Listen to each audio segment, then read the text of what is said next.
I'll let you know when it goes live. Great. It's doing its thing.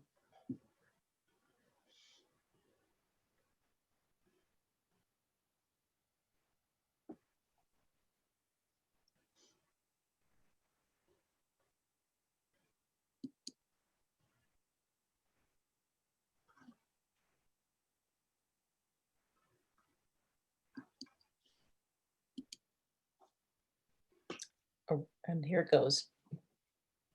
Hello, everyone, and welcome. Thank you for joining us tonight. We're so excited that you could. We hope you got a chance to watch the film. What a beautiful film.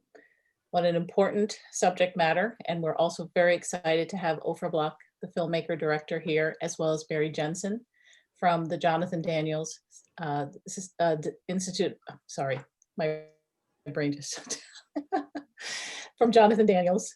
And I'm going to let them take it away. I'm going to go away. I'm Dee Fitzgerald from the Monadnock International Film Festival, and I hope you enjoy this, what is going to be a very lovely conversation.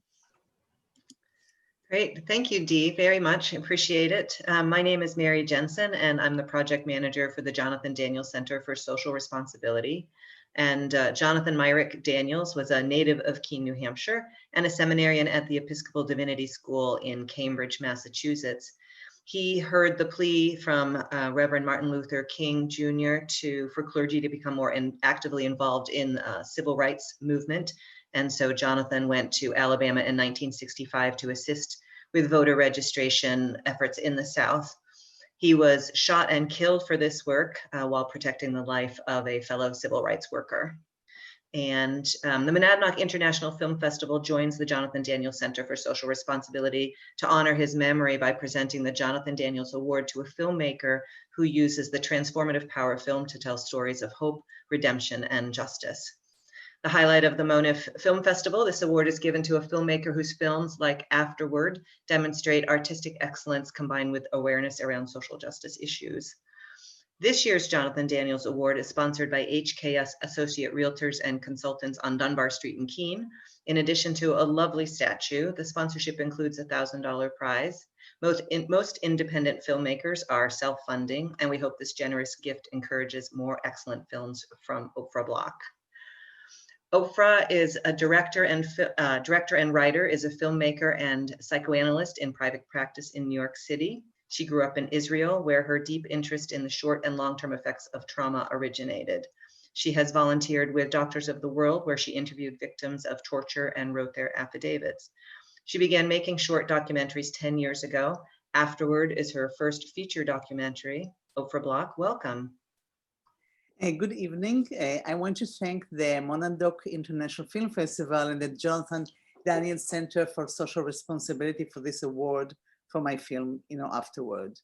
I was really teared up when I was notified about the award because, as a teenager growing up in Israel, I admired from afar the civil rights movement in the United States. There was no TV at that time in Israel, and I used to listen to the radio. So those activists were my heroes. And I would hear that Black and white people collaborate for a higher cause, and I was filled really with awe for their courage. And I couldn't imagine that one day I would receive an award in memory of Jonathan Daniels, who sacrificed his life in his commitment, to social responsibility and human rights.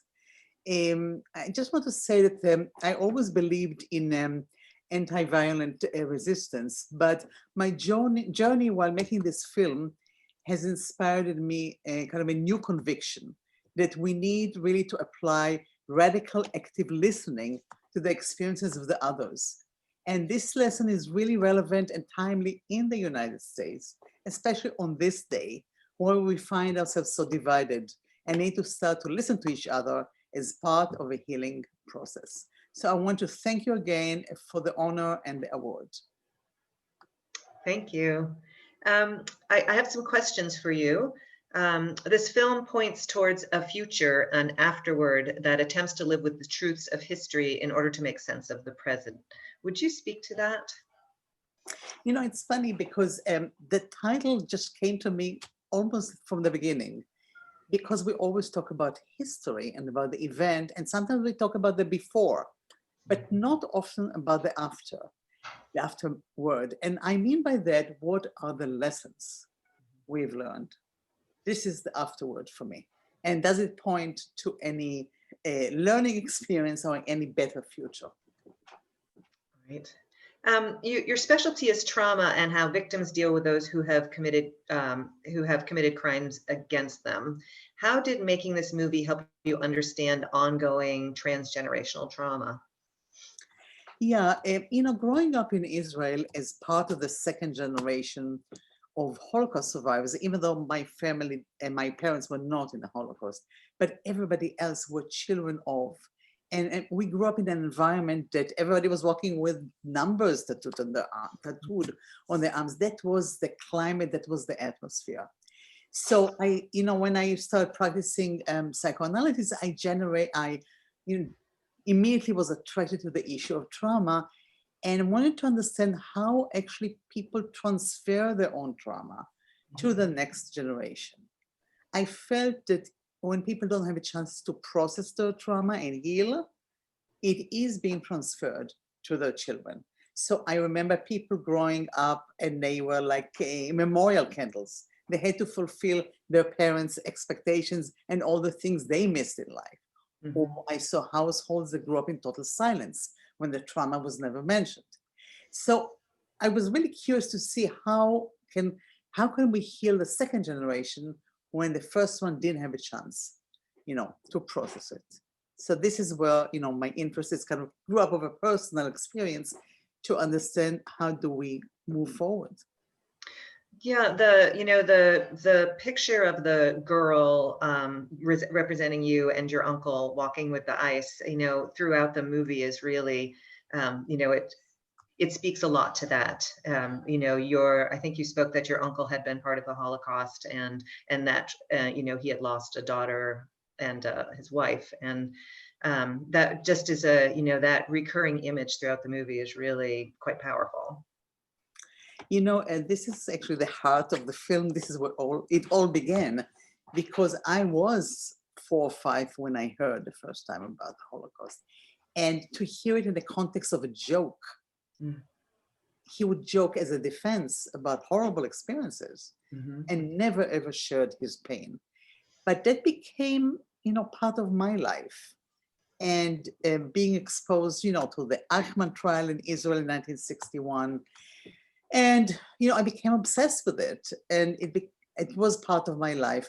And this image of the ice dripping, and I use it throughout the film because the ice melting is also like lies are being exposed. Things, the jokes were not jokes. The stories I heard were not true. And this is what, the melting of the ice block means to me. Mm-hmm. So in the film, you mentioned that you wanted to originally become a filmmaker, but instead you became a psychoanalyst. What made you decide to act on this long-held passion to become a filmmaker? There's a term in Hebrew that is often used in English as well, and it's called chutzpah. I don't know if you know. I do.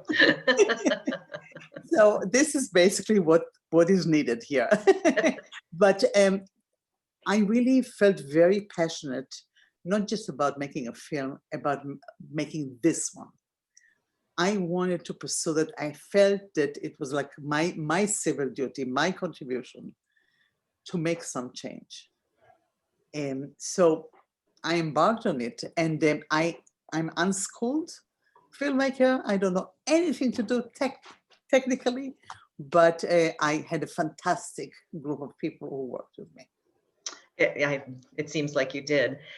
Now, could you speak a little bit to what the skill sets are? What are there shared skill sets between being a psychoanalyst and being a filmmaker?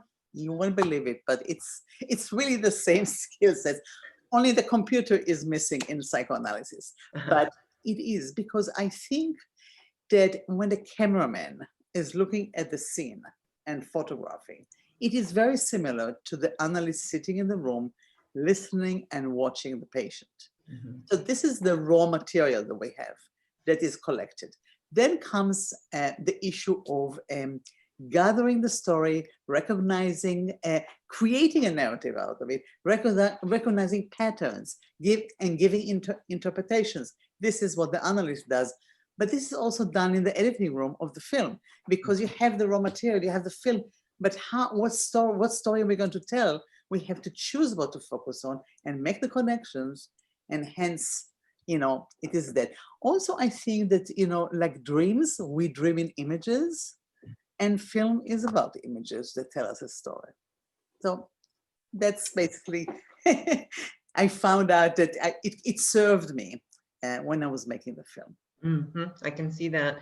And listening skills, yeah. Listening skills. Yeah, I can see how. I mean, especially in this film, you clearly are quiet in much of the interviews that you did, letting people speak, and that seems. I'm sure that must be part of what you do as a psychoanalyst as well. Yeah, but I think, yes, but it's more than that. There is something about, the radical active listening that I'm referring to is coming and being and surrendering in a way to hearing without judgment, without evaluation, without condoning or without endorsing, and not forgetting your own subjectivity, but really listening and somehow conveying it to the person who tells the story. So they can trust you. There is a safe environment in which they really can express themselves. And the curiosity really to know what it is like to be in their shoes. That kind of listening is required in psychoanalysis and also in a film like Afterward. Yes. Can you tell me a little bit about your original plans for the movie? I mean, you traveled to Germany and then to Palestine. Was this a personal journey for you? It is kind of a weird story because you start at one point, you never know when you end. So the original impetus to make the film was when I realized that, I grew up with a message that I should be scared, afraid, and hate Germans forever after. And I did. And at some point I realized that this message of hate continues to the second generation.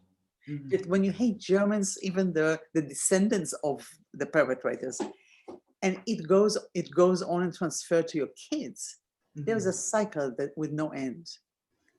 So I said, let me go and talk to Germans.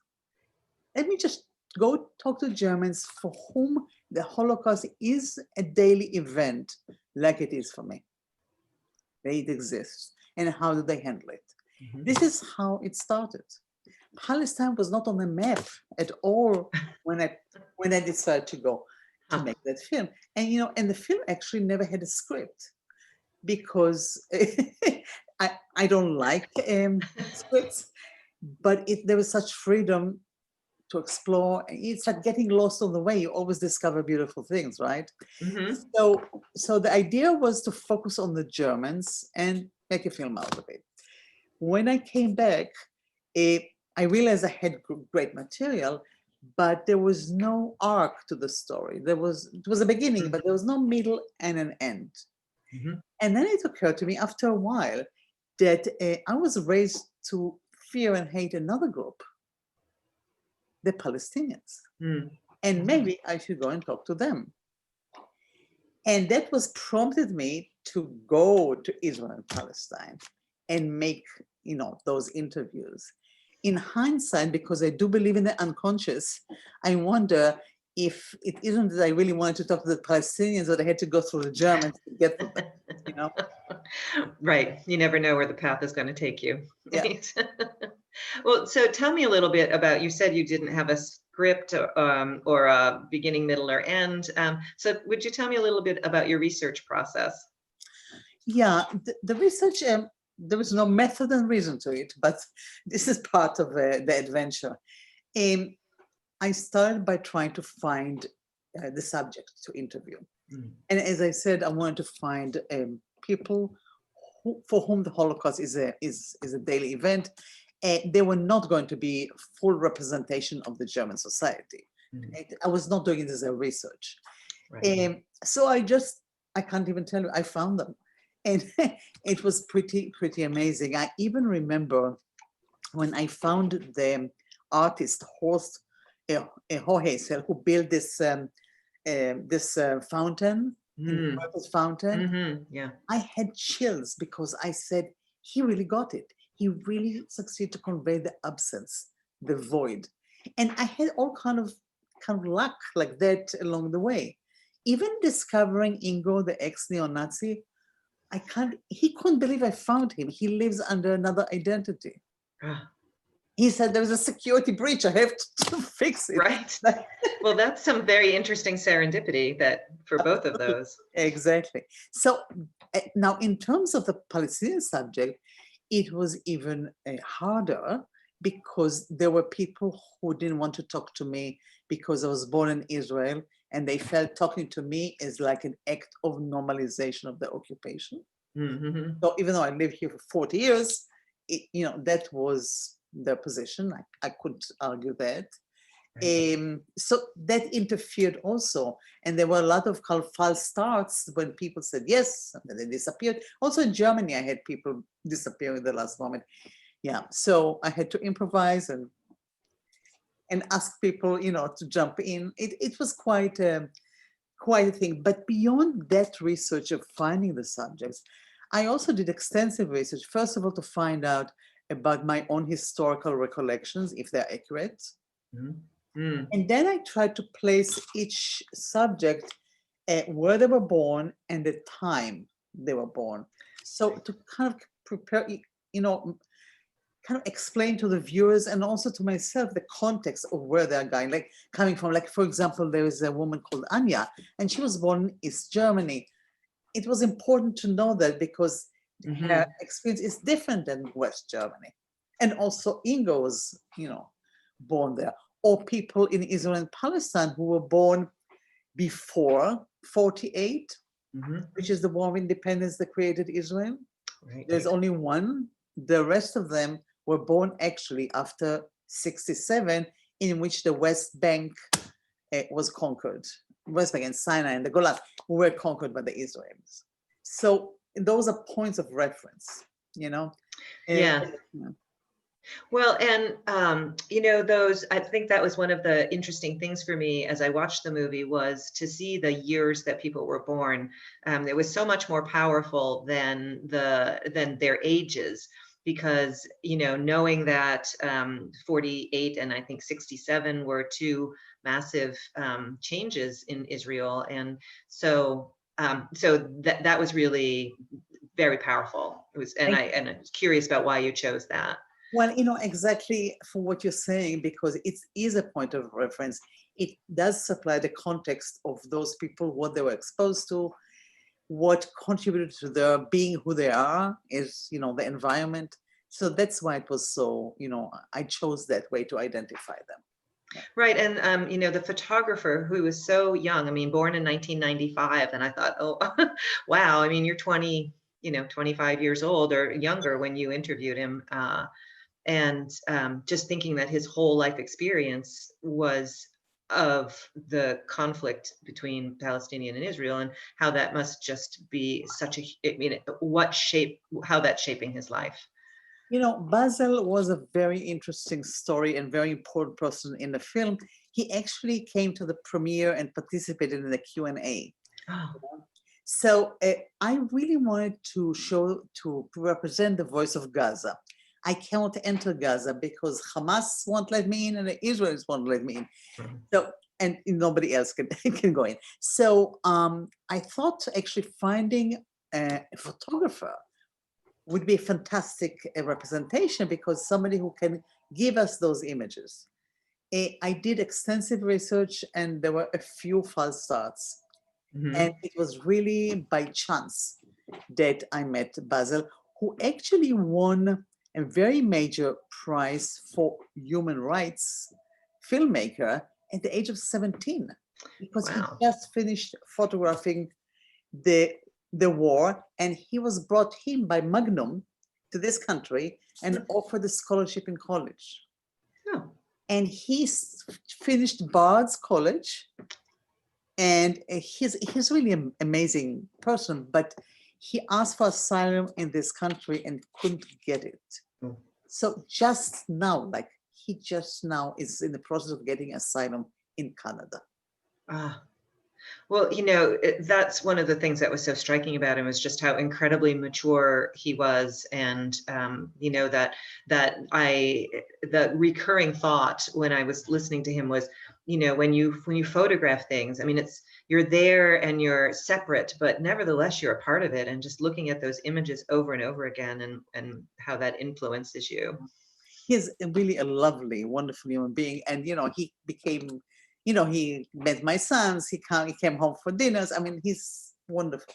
Oh, that is wonderful. How long did it take you to make this film? Well, a lifetime, 7 years. 7 years? 7 years. I work full-time as a psychoanalyst. I needed to earn that money to invest in the film. Right. Also, life goes on, things happen. There were some health issues, all kinds of things were happening along the way. So 7 years. Well, perseverance has paid off, that's for sure. Yeah, it's kind of weird not to be working on it right now. Right. Did you, that is a long time frame. Were you able to use the same photographers and other support people throughout the process? Yeah. Look, I feel I was very, very lucky that I met my producer, Jack Riccobono, because he and I were just, kind of a husband-wife on the film. Right. Yep. And he introduced me to the other team members. So it was Alex, who was the director of photography, Alex Stickich, and Michael Palmer, who was the editor. So the four of us were a core that went all the way together. There were other people, of course, who helped and participated, but this core was there from beginning to end. Mm-hmm. And the editor, Michael Palmer, is a remarkable editor. He also worked with Scorsese. He's a very, very skilled soulmate of mine right now. Well, it's a blessing for you to have had, that continuity, and it definitely shows in the film, the quality of the photography and the style. So. It's so interesting because collaborating with a group like that, you also have to face challenges that they might put in front of you. For example, I originally didn't want myself on camera at all. I just wanted to hear the Germans. But then the interview with Ingo, the ex-neo-Nazi, happened. Mm-hmm. And my director, Alex, the director of photography, noticed that there was some strong emotion brewing. And without telling me, he told the second cameraman to direct the camera at me. Oh. So when we came back, it became very clear that I have to be part of the story. And I was fighting and rebelling against it. But then I realized that actually, if I go on to, finish it in Palestine, Israel, I am the connecting glue of that. So my stories, my recollections, my dreams are going to collect those two parts. And the camera was on me as well. Yeah, it makes it that much more powerful to see your responses. I mean, particularly with the neo-Nazi man, he, you could see the reaction in you as well. And it was really powerful. Yeah, it was very intense. He's also a remarkable person who succeeded to get out of that movement with threat to his life. Actually, they sent a bomb to his mother in a book that by mistake didn't explode. So, I mean, he had to risk a lot to move out. But there was a moment there, and you can see it in the film, in which I asked him, how does it feel for him to be talking to me, an Israeli Jew? And in his answer, that was really, came out of good place and was kind of trying to be supportive. He said that he doesn't look in those categories anymore. And for some reason, I didn't even know what's going on with me. I had to take a break. And when I went and was in the privacy of a little room, I burst into tears and I was sobbing and still not able to know what happened. And it took me a few minutes to realize that there was something annihilating about that for me. Because before, when he was in a neo-Nazi movement, the leader of them in East Berlin, he hated me for being a Jew and was capable of hurting me. Now it's 180 degrees, but now he doesn't even recognize that I'm a Jew. So somehow me being a Jew depends on the reflection in his eyes, on what he sees. And that was really traumatizing. And when I came back from this break, I knew we had to talk about it. And we did. And I think actually that created a lot of closeness and a bond. And we are in touch. I'm actually in touch with most of them till now. Oh, that's wonderful. Yeah, and and that sort of reminds me, I'm fascinated with how your profession and experiences, shaped this film journey. Did you start with the idea that this process would help you explore and understand, societal PTSD? Look, it was kind of personal. I am going to get rid of the hate. I want to get rid of the hate. How do I do that? I was not thinking beyond that. I didn't even know the film is going to be about me. You never know. So This is my point. I had no big intentions. It's just the film weaved itself by itself and created that narrative that has an arc. Right. And, we spoke earlier and you spoke about the discovery process and the idea that the distance between being a victim and a victimizer is very short. And I wondered if you could talk a little bit about that. Of course. I go to Germany. I went to Germany. I'm sitting on a chair facing Germans. And I'm feeling good. I am the representative of the victims. And across from me, sitting people who have done nothing wrong in their lives. But they're Germans, and their parents or grandparents did do bad things or were involved in some way. And they feel responsibility, they feel guilt, they're struggling, and they're on the hot seat. And then I go to Israel and Palestine and sit across from Palestinians. And they're the victims now.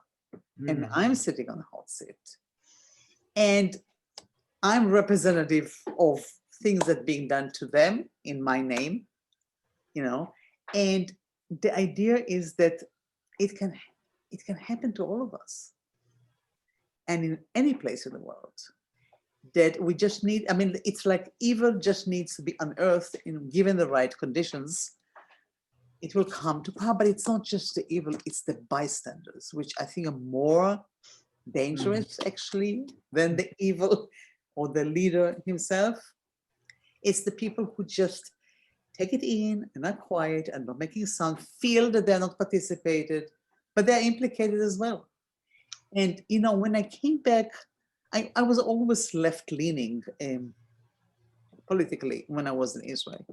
But after this film, after I came back from Palestine, I was really depressed because I suddenly realized how actually implicated I am, even though I'm here for 40 years. So this is the idea that the distance, and we can all move very fast between those two positions. It was, that feeling, that moment when you were outside the mosque, I think, and the police came, and it was an interesting, particularly reflected that to me because at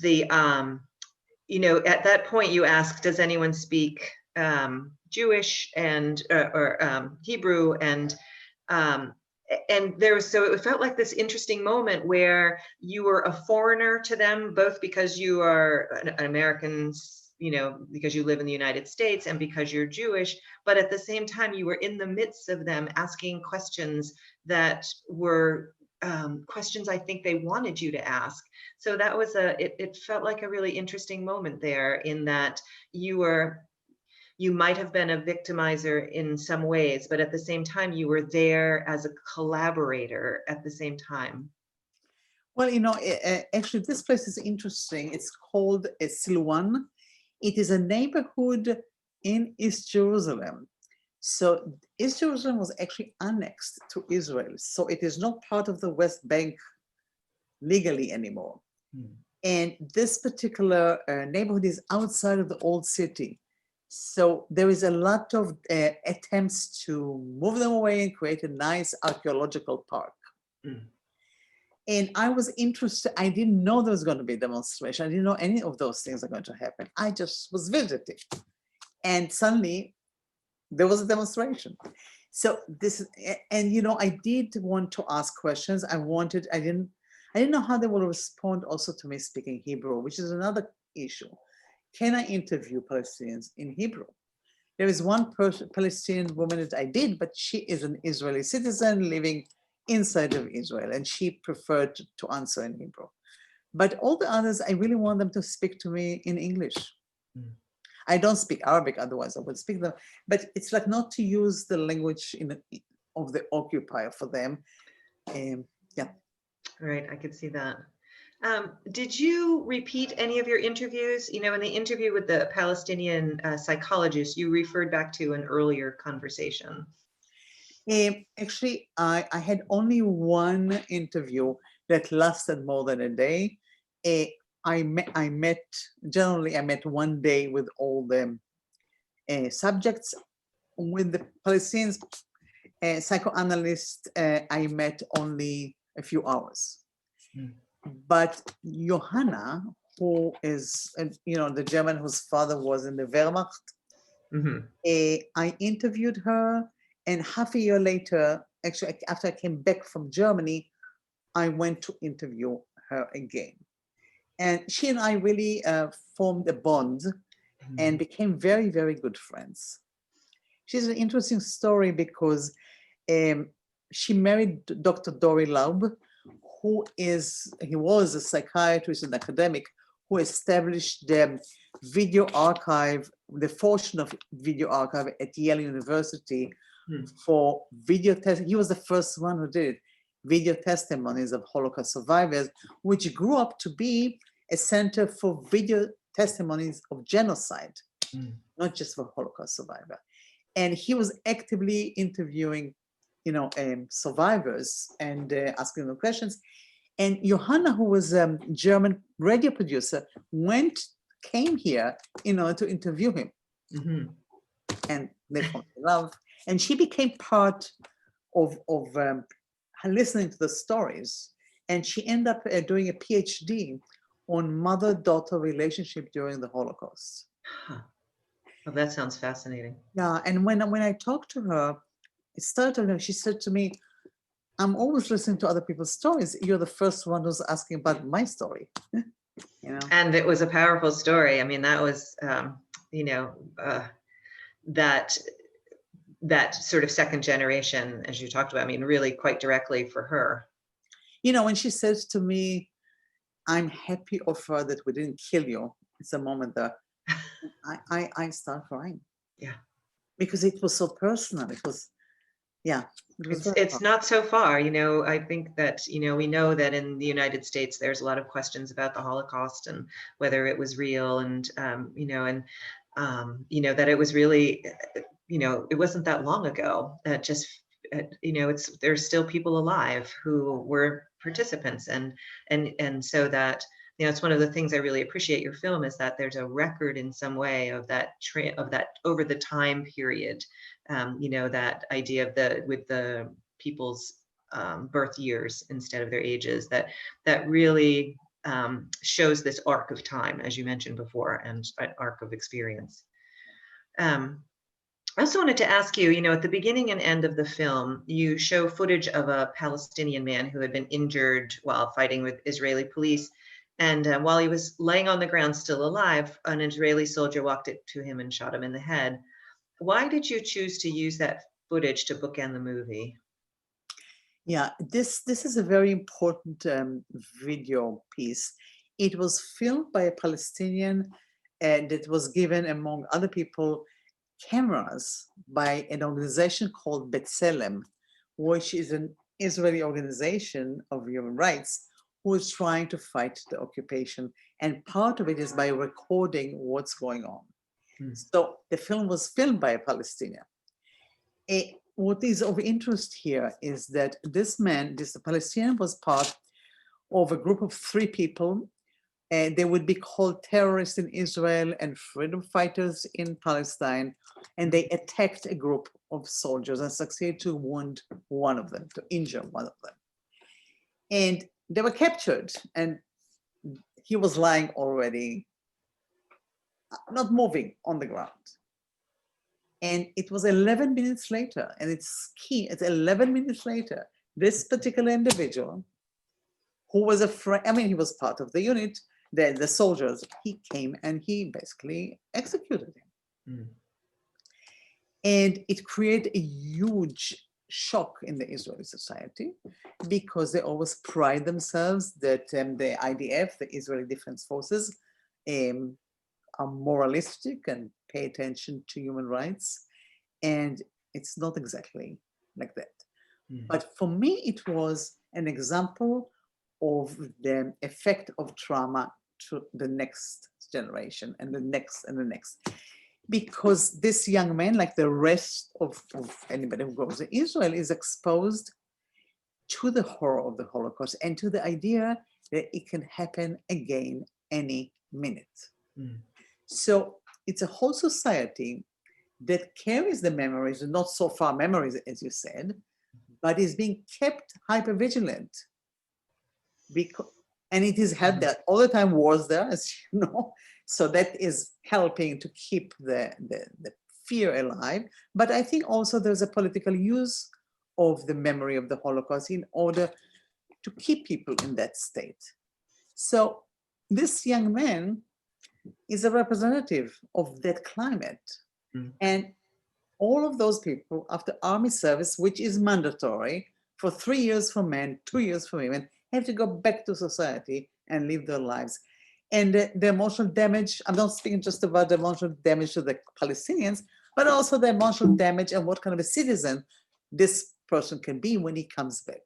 Right. The horror was that there were many people who supported him.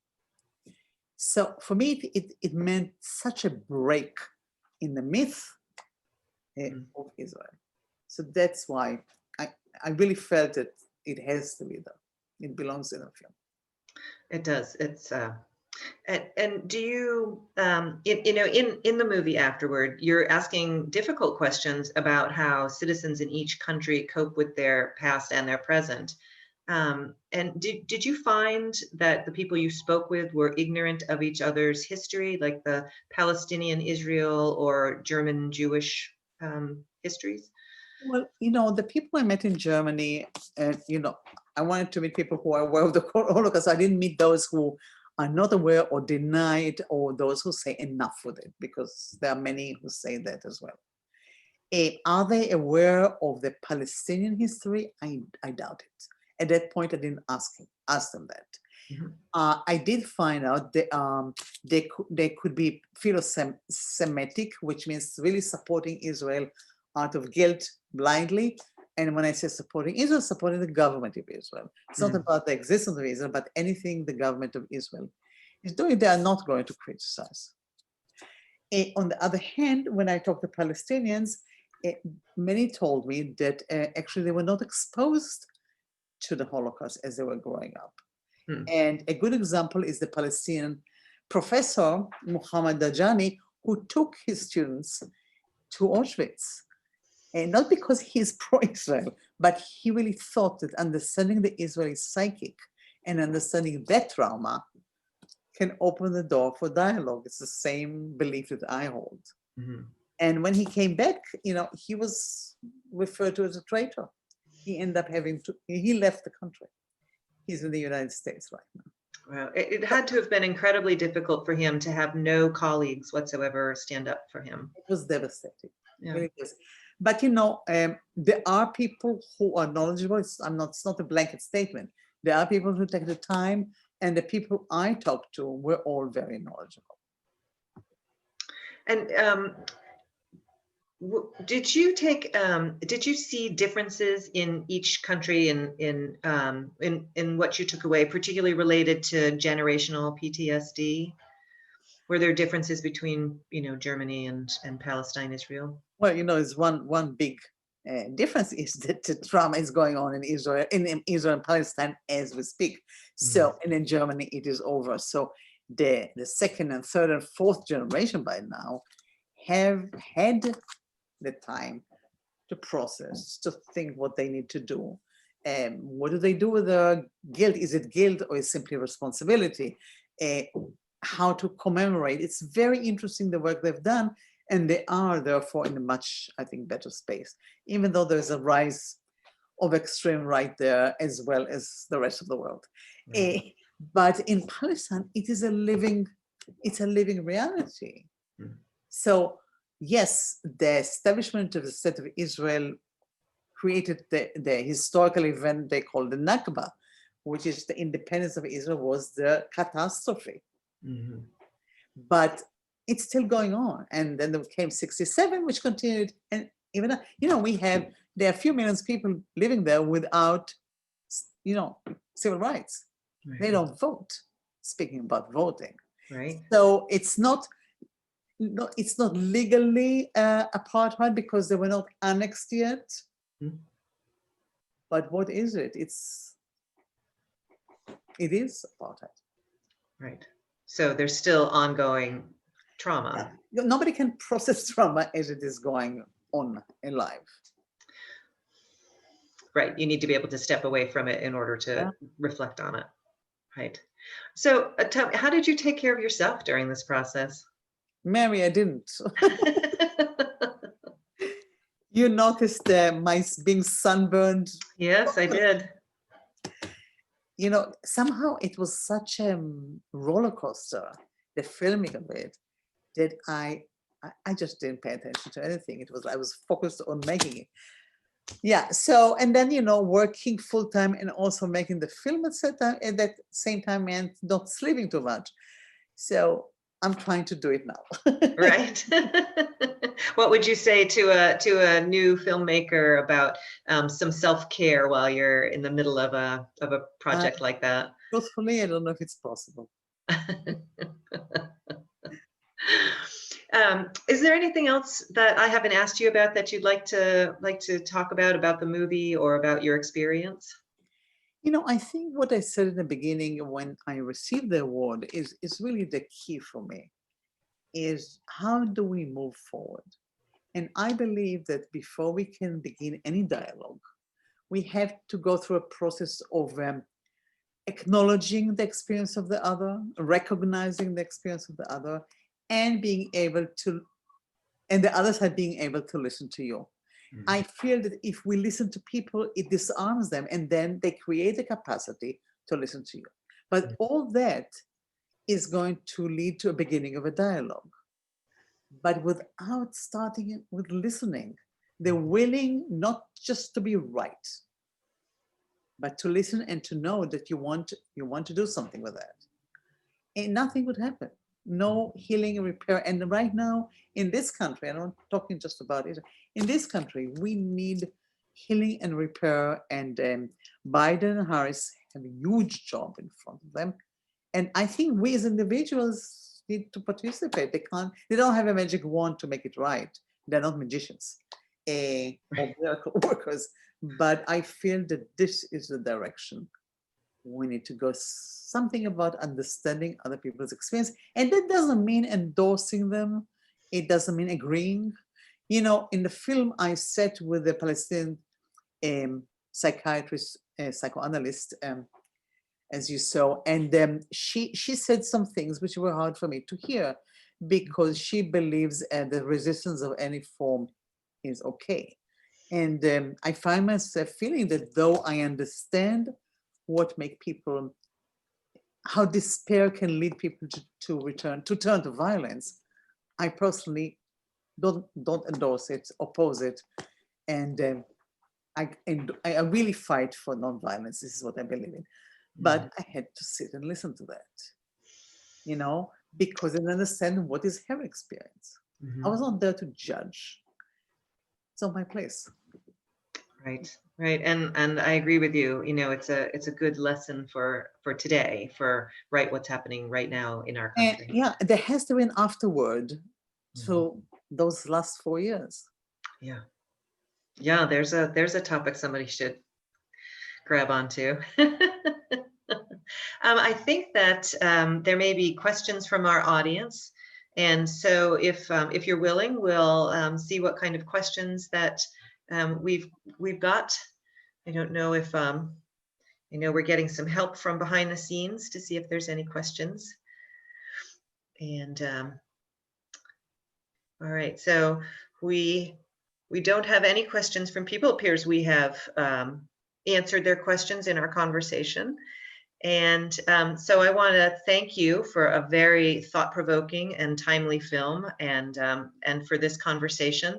It has truly been a pleasure speaking with you, and I really enjoyed the film, and it's one I'm going to recommend to people who want to understand what's happening now and why. Both, I think, as I said, both in what's happened related to the Holocaust and generations afterward, but also really what's happening in our country today in the United States, and that need for really active listening and coming to some kind of understanding of how strong our differences are. It's very clear. Yeah, and it's similarly, you know, there is a history here that is creating this new reality, and it's not just the 4 years. I'm saying in this country we have slavery, and we have Native Americans, and that forms the reality now. So things that were never actually solved. Rules and laws were changed, but the underlying racism still exists. So Right. it is essential to look at that, and class issues and, you know, things like that. I can't thank you enough for this award. It's very meaningful for me. It was one of the most important, really, moments for me because of who Jonathan Daniels was. And I felt so humbled to be in the company of the other people who received this award, you know, before me. So I really can't thank you enough. Oh, you're welcome. And, you know, I think Jonathan Daniels, from everything I've read about him and all of the letters I've read, I think he would be thrilled that you were the winner of this year's award, because I think it would have, I really think it would meet his expectations of good citizenship and activism and thoughtfulness. Thank you so much. Yeah. And thank you everybody for watching it. It's been great. And Deirdre, maybe you can join us and talk about what's next. Hi, thank you. That was an amazing conversation. I was just actually posting on the stream chat that I could listen to you guys for like hours. You can look for There, it. you know, there's not enough time, and there's so many threads and topics that, you know, you could continue talking about and go down different paths. But that was a really inspiring conversation. So thank you. Yeah, I mean, I just want to say thank you to both of you for the time and the thoughtfulness. And, you know, the film is beautiful. The minute I watched it, I knew, I said, this has to get the award. This is an incredible film. So, you know, it's also fascinating to hear just how long it took you to make it. I did not know that. Wow. That's a labor of love when you can stick with something for 7 years. And, you know, like you said, not take care of your health and not sure where it was going, but to still stick with it. You know, I think sometimes things find us and they don't let go, right? That's a good way of saying it. Yeah. Yeah. So I'll end the stream now. And again, thank you to Thank Mary, you. Ofra, also to, you know, all of the sponsors and supporters and everyone who's attending the festival. And you guys can stay in the Zoom chat when I close out the streaming. So I'm going to hit that now. Hit it Thank now. you, Deirdre.